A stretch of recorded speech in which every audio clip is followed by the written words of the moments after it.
नमस्कार, न्यूज के इकलौते फैमिली शो न्यूज की पाठशाला में आप सभी का बहुत स्वागत। मैं हूं सुशांत सिन्हा। ये वो पाठशाला जहां सबकी क्लास लगती है। और सबसे पहले आपको बता दूं कि पाठशाला में आज कौन कौन सा चैप्टर पढ़ाने वाला हूं, खोलने वाला हूं। इजरायली पीएम और पीएम मोदी की फोन पर बात हुई और उधर ईरान में कोहराम क्यों मच गया, आज इसके बारे में आपको बताऊं। आर पार के मूड में है इजरायल। लेबनान में टैंक्स घुस गए और तबाही के जो शॉकिंग वीडियो आए हैं वो आज आपके लिए लेकर आया।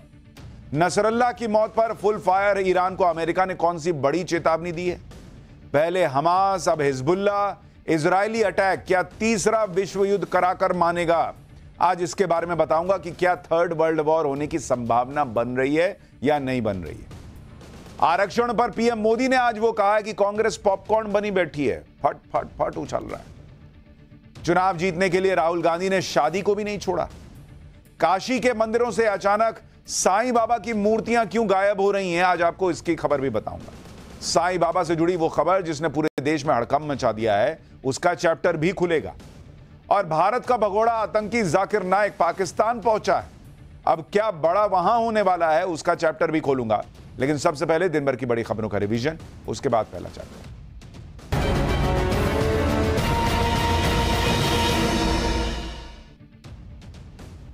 बुलडोजर एक्शन पर सुप्रीम कोर्ट की अंतरिम रोक जारी रहेगी। आज सुनवाई के दौरान कोर्ट ने कहा कि पब्लिक प्लेस पर अवैध निर्माण पर एक्शन नहीं रुकेगा।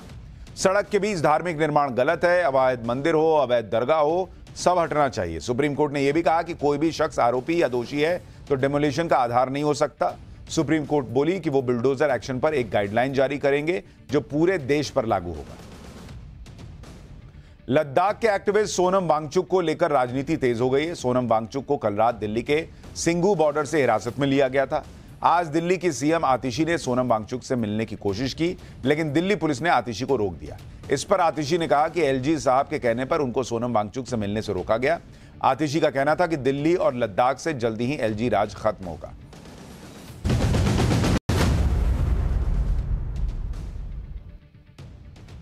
दो राज्यों के विधानसभा चुनाव में कांग्रेस को अपने सबसे ज्यादा चांसेस हरियाणा में दिख रहे हैं। कांग्रेस को लगता है कि वो हरियाणा का चुनाव निकाल लेगी, लेकिन जब प्रचार में राहुल गांधी पूरी ताकत से जुटे हों तो कुछ भी बोल देते हैं और सोचते हैं कि इससे वोट मिल जाएंगे। तो फिर सोचना पड़ जाता है कि जो माहौल कांग्रेस बना रही है उसमें राहुल गांधी ही कहीं कांग्रेस के लिए पलीता न लगा। कांग्रेस का पहला चैलेंज तो खुद राहुल गांधी है, फिर बाद में दूसरा चैलेंज नरेंद्र मोदी, जो किसी भी चुनाव को हल्के में नहीं लेते, बाजी पलट देने में आखिरी वक्त तक यकीन रखते हैं, प्रयास करते रहते हैं। इसलिए पीएम ने हरियाणा चुनाव की अपनी आखिरी रैली में कांग्रेस के बनाए जा रहे माहौल में आखिरी कील ठोक दी। पीएम मोदी ने क्या क्या कहा वो आगे बताऊंगा, लेकिन पहले यह देखिए कि हरियाणा और जम्मू कश्मीर में से जम्मू कश्मीर की वोटिंग आज खत्म हो गई। अब सिर्फ हरियाणा की वोटिंग ही बची है। जम्मू कश्मीर में आज तीसरे और आखिरी चरण की वोटिंग हुई और आज की वोटिंग के साथ ही जम्मू कश्मीर का चुनाव निपट गया। अब हरियाणा की लड़ाई बची है। हरियाणा में 5 अक्टूबर को वोटिंग होगी। हरियाणा में प्रचार के आखिरी दौर में जिस तरह से राहुल गांधी 2 दिन से माहौल बनाने में जुटे हैं, उस पूरे माहौल को आज एक झटके में प्रधानमंत्री नरेंद्र मोदी की एक रैली ने फीका कर दिया। पीएम मोदी ने आज हरियाणा के पलवल में चुनावी रैली की और राहुल गांधी के उस झूठ और भ्रम की राजनीति की क्लास लगा दी जिस झूठ और भ्रम की राजनीति से लोकसभा चुनाव में कांग्रेस ने अपनी सीटें बढ़ाई। और यही प्रयोग हरियाणा जैसे राज्यों के चुनाव में भी राहुल गांधी कर रहे हैं। लेकिन पीएम मोदी ने आज सबको इसका असली सच बताया। एक बार सुनिए प्रधानमंत्री मोदी ने आज क्या कहा। कांग्रेस देशभक्तों की एकता तोड़ने के लिए नए नए प्रयोग कर रही है। लोकसभा चुनाव के दौरान उसने यही झूठ के प्रयोग किए थे। महात्मा गांधी सत्य के प्रयोग करते थे, ये झूठ के प्रयोग करते हैं। अब यहां हरियाणा में भी कांग्रेस उसका विस्तार कर रही है।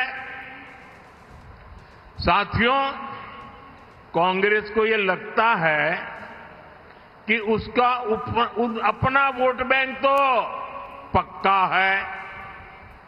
वो सोचती हैं कि बटेंगे, लड़ेंगे वो लोग जो भारत से प्रेम करते हैं। हमें कांग्रेस की सोच और साजिश को कभी भी सफल नहीं होने देना है। लोकसभा चुनाव में राहुल गांधी खूब आरक्षण, संविधान, सबकी बात कर रहे थे और इसकी बात करके कुछ सीटों का फायदा भी उठा लिया।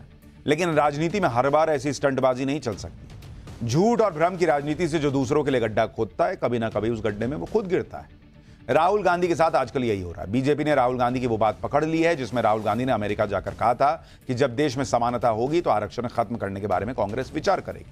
राहुल गांधी की इस बात पर बीजेपी लगातार हमलावर है और राहुल गांधी इस पर सफाई देते घूम रहे हैं। लेकिन कांग्रेस का जो नुकसान होना था वो तो राहुल गांधी ने करा दिया। कांग्रेस के जख्म पीएम मोदी ने हरे कर दिए जब आज ये बोल दिया कि कांग्रेस आरक्षण खत्म करने का मन बना चुकी है और हरियाणा उसके लिए इसी का टेस्ट करने वाला स्टेट हो सकता है। सुनिए प्रधानमंत्री ने आज आरक्षण को लेकर क्या कहा है।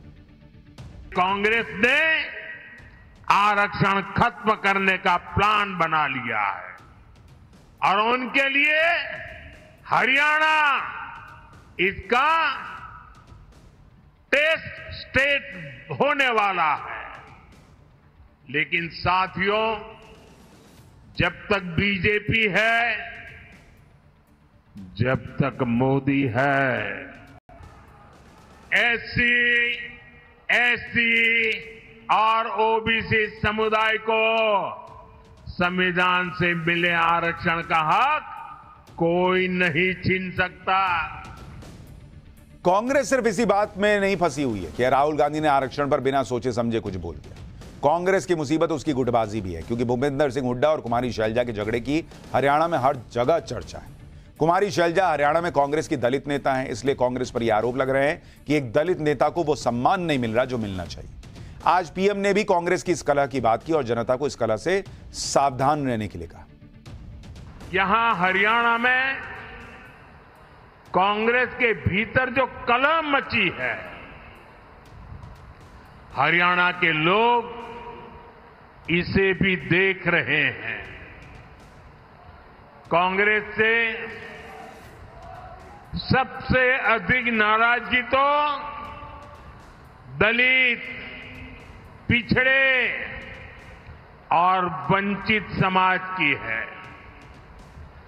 दलित समाज ने भी ठान लिया है, बापू बेटे की राजनीति को चमकाने का अब दलित मोहरा नहीं बनेंगे। वो देख रहा है कि कैसे भाजपा सबको अवसर दे रही है। प्रधानमंत्री मोदी ने कुमारी शैलजा का नाम लिए बिना हरियाणा में कांग्रेस को लेकर दलित समुदाय में जिस नाराजगी का जिक्र किया, उसे बीजेपी ने चुनाव प्रचार के आखिरी दौर में अपनी स्ट्रेटजी बना लिया। सूत्रों के मुताबिक इसके लिए बीजेपी ने प्लान 17 तैयार किया है। बीजेपी के इस प्लान में हरियाणा की अनुसूचित जाति के लिए आरक्षित 17 सीटें शामिल हैं। इन इलाकों में बीजेपी बड़ी रैलियों के बजाय माइक्रो मैनेजमेंट पर जोर दे रही है, जिसके लिए खास तौर पर कार्यकर्ताओं और स्थानीय स्तर के दलित नेताओं को घर घर जाकर लोगों को समझाने की जिम्मेदारी सौंपी गई है। बीजेपी इन सीटों पर यह बताने की कोशिश कर रही है कि कांग्रेस के राज में किस तरह हरियाणा में दलितों के खिलाफ अत्याचार हुए और बीजेपी के कार्यकाल में कैसे हरियाणा से लेकर केंद्र सरकार तक ने दलितों को मजबूत करने के लिए कदम उठाए। हरियाणा में एक तरफ 17 विधानसभा सीटें अनुसूचित जाति के लिए आरक्षित हैं, तो इसके साथ ही 30 सीटों पर दलित मतदाता निर्णायक भूमिका में। मतलब जिस तरफ भी दलित वोट बैंक गया, उसकी जीत जो है वो लगभग तय है। कांग्रेस ने हरियाणा चुनाव में एमएसपी को लेकर किसानों की नाराजगी का भी नैरेटिव सेट करने की कोशिश की, लेकिन आज प्रधानमंत्री ने कांग्रेस के इस नैरेटिव की सच्चाई भी हरियाणा की जनता को बताई। सुनिए एमएसपी पर पीएम ने क्या कहा। आज कांग्रेस यहां एमएसपी को लेकर बड़ी बड़ी बातें कर रही है, लेकिन कांग्रेस की सरकार यहां सिर्फ 3-4 फसलों पर एमएसपी देती थी। वो दिन जरा याद करिए, जबकि भाजपा सरकार 24 फसलों की खरीद एमएसपी पर कर रही है। पिछले 8 सीजन में एमएसपी के रूप में यहां के लाखों किसानों को 1,10,000 करोड़ रुपए से भी अधिक मेरे किसानों के खातों में गए हैं, उनको मिले हैं। यानी एक तरफ बीजेपी ने हरियाणा में कांग्रेस की कमजोरियों की पूरी लिस्ट तैयार की है, दूसरी तरफ बीजेपी अपनी कमजोरी का भी इलाज करने में जुटी है। वोटिंग के एक हफ्ते पहले बीजेपी ने अपने बागी नेताओं पर बड़ा एक्शन लिया। बीजेपी ने 8 नेताओं को 6 साल के लिए पार्टी से निकाल दिया है। ये सभी बगावत कर पार्टी उम्मीदवारों के खिलाफ चुनाव लड़ रहे हैं। बीजेपी ने जिन 8 नेताओं को पार्टी से निकाला है उनमें पूर्व मंत्री रणजीत सिंह चौटाला, पूर्व विधायक देवेंद्र कादयान का नाम भी शामिल है। नायब सिंह सैनी सरकार में मंत्री रहे रणजीत सिंह चौटाला को टिकट नहीं मिला था, जिसके बाद उन्होंने रनिया सीट से निर्दलीय कैंडिडेट के तौर पर चुनाव लड़ने का फैसला किया।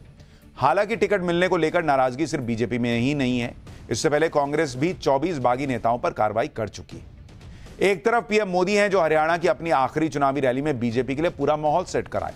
दूसरी तरफ राहुल गांधी हैं जिन्हें हरियाणा को लेकर इतनी बेचैनी है कि वो 3 दिनों की विजय संकल्प यात्रा निकाल रहे हैं, लेकिन इस यात्रा में भी वो वही अडानी अंबानी की रटी रटाई बातें कर रहे हैं। इस बार तो राहुल गांधी ने चुनाव प्रचार के लिए अंबानी परिवार की शादी को भी नहीं बख्शा।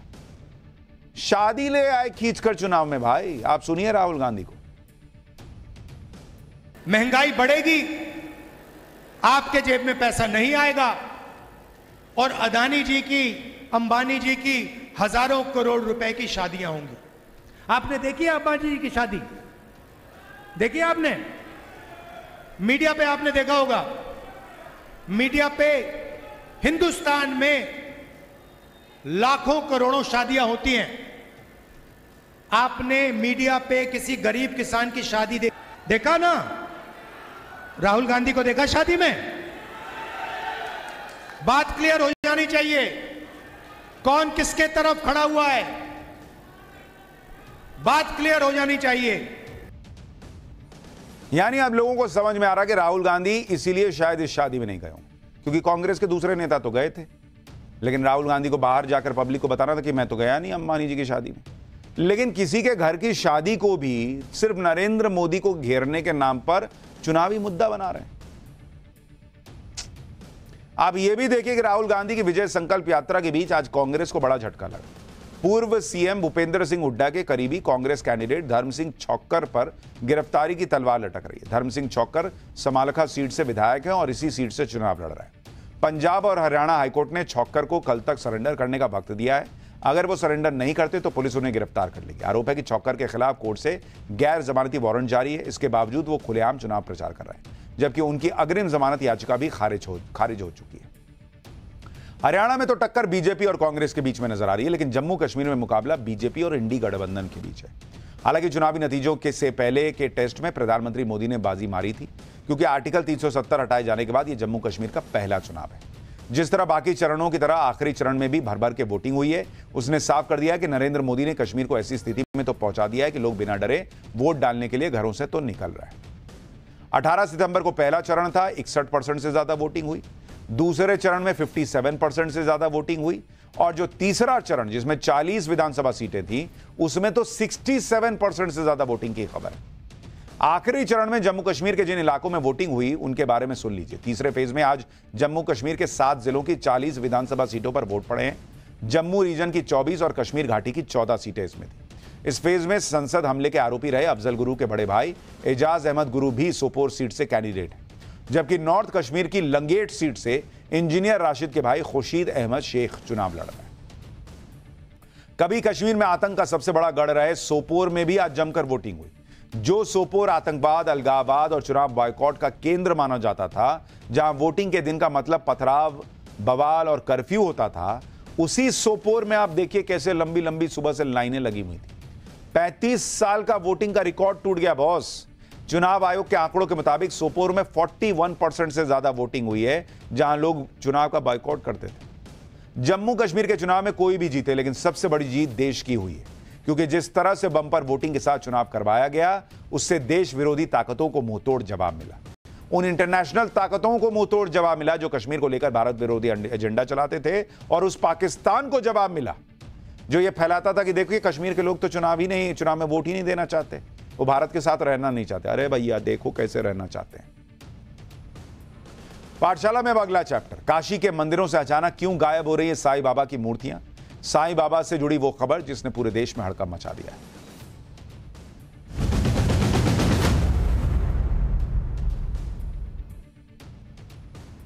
साईं बाबा को लेकर सालों से एक विवाद चलता आ रहा है। एक वर्ग है जो साईं बाबा को भगवान मानकर उनकी पूजा करता है, दूसरी तरफ सनातन से जुड़ा एक बहुत बड़ा वर्ग है जो साईं बाबा का विरोध करता है, उन्हें भगवान नहीं मानता। लेकिन इस बार यह विरोध इतना बढ़ गया कि सनातन मंदिरों से साईं बाबा की मूर्तियां हटनी शुरू हो गई। यह वाराणसी का प्रसिद्ध बड़ा गणेश मंदिर है जिसकी तस्वीर हम आपको दिखा रहे हैं, जहां 11 साल पुरानी यह तस्वीर 11 साल पुरानी साईं बाबा की मूर्ति को हटा दिया गया। इस मूर्ति को 11 साल पहले यहां स्थापित किया गया था, लेकिन अब मंदिर से साईं बाबा की इस मूर्ति को पूरी तरह हटा दिया गया। साईं बाबा की मूर्ति को हटाने से पहले चेहरे को श्वेत वस्त्र से ढक दिया गया, इसके बाद मूर्ति को हटा दिया गया। अब इस वीडियो के वायरल होने के बाद देश भर में साईं भक्त नाराज हो गए हैं। सवाल कर रहे हैं कि मंदिरों से साईं बाबा की मूर्तियां हटाई क्यों जा रही हैं। लोगों को इस बात की हैरानी है कि वाराणसी के जिस मंदिर में 11 साल पहले बड़ी धूमधाम से साईं बाबा की मूर्ति को विराजित किया गया, आज उसी मंदिर के लोगों ने मूर्ति को हटाने का विरोध क्यों नहीं किया। देखिए वहां पे जगह खाली हो गई।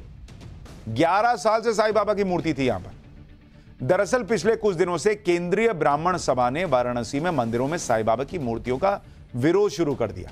इस विरोध के बाद काशी के 14 मंदिरों से साईं बाबा की मूर्तियां हटा दी गई। केंद्रीय ब्राह्मण सभा का मानना है कि साईं बाबा की पूजा करना सनातन विरोधी है।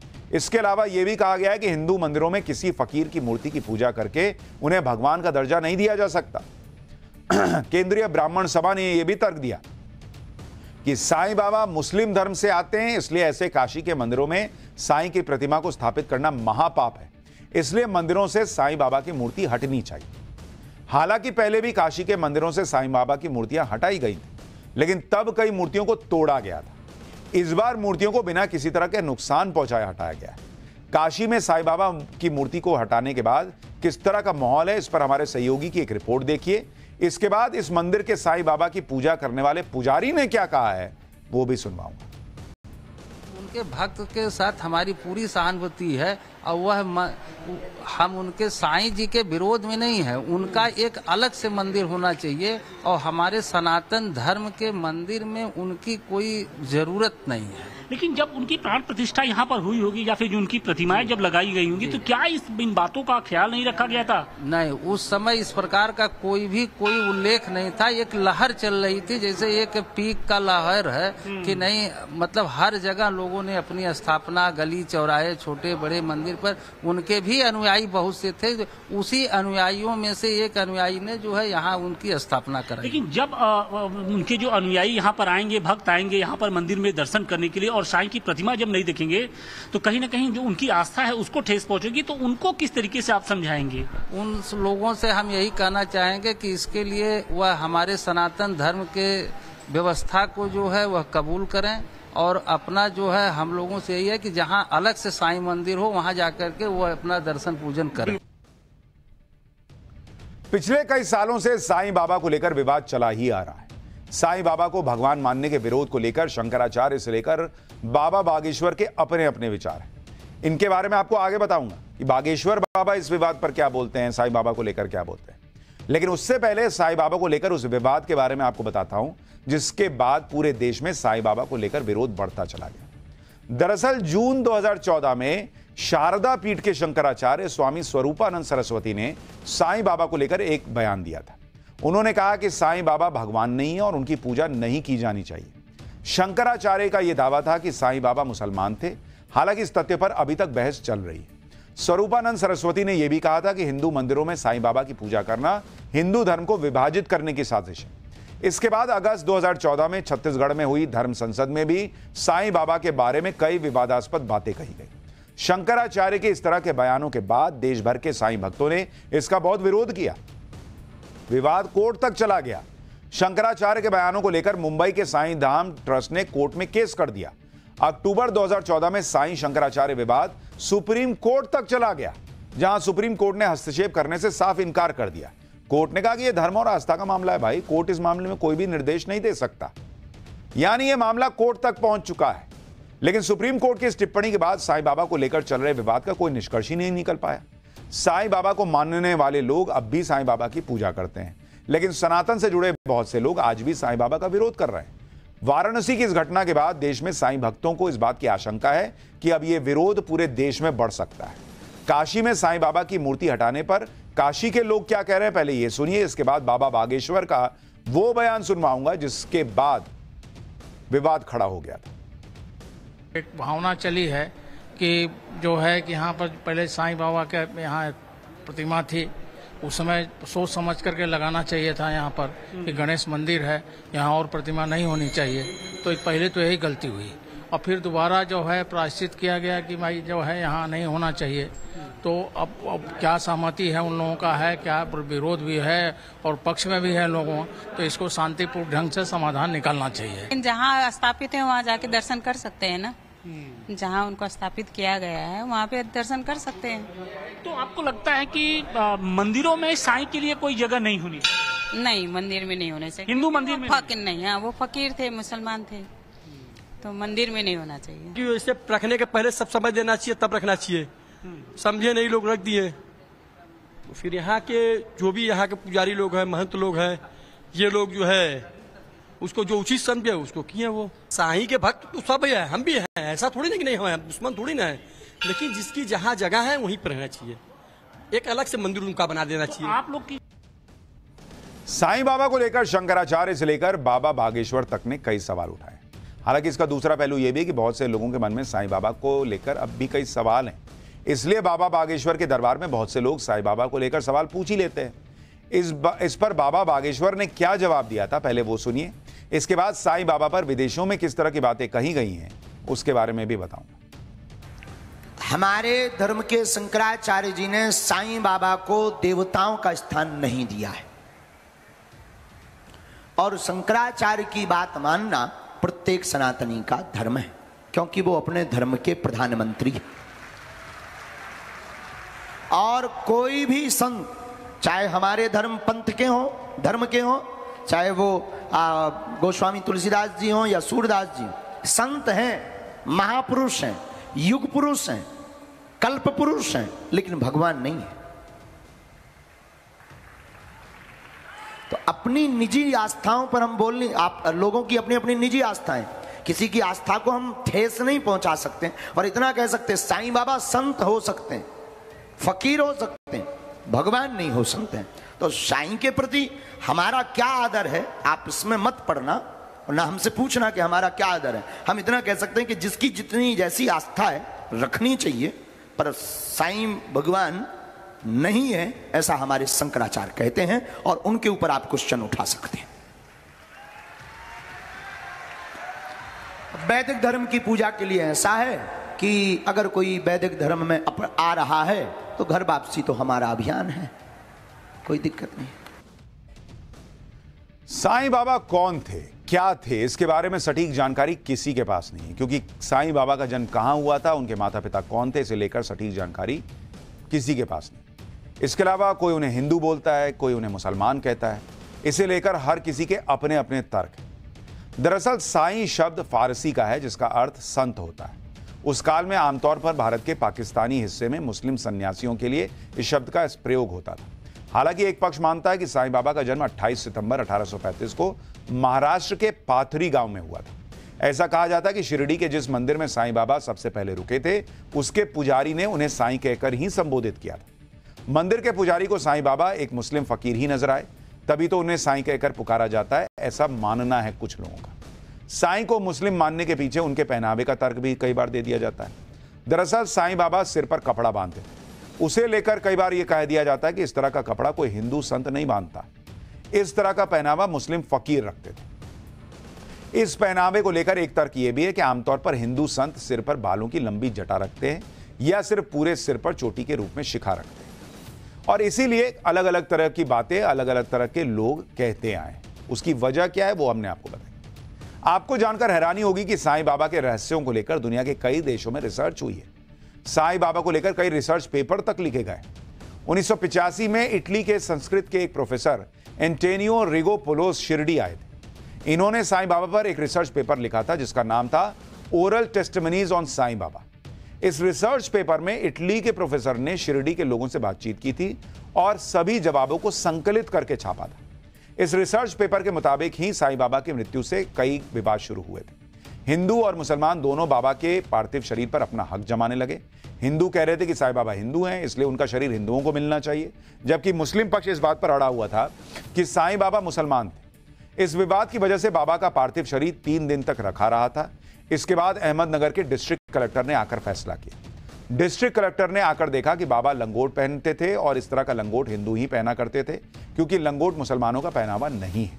इसके बाद बाबा का पार्थिव शरीर हिंदुओं को सौंप दिया गया। साईं बाबा का अंतिम संस्कार हिंदू रीति रिवाज से हुआ था, यह इस रिसर्च पेपर में लिखा हुआ है।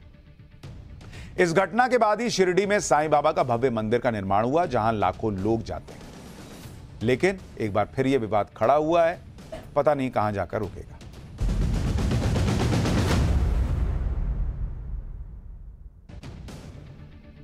ब्रेक के बाद न्यूज की पाठशाला में एक बार फिर आपका स्वागत है। और इस वक्त दुनिया को हिला देने वाली एक बड़ी खबर आ रही है।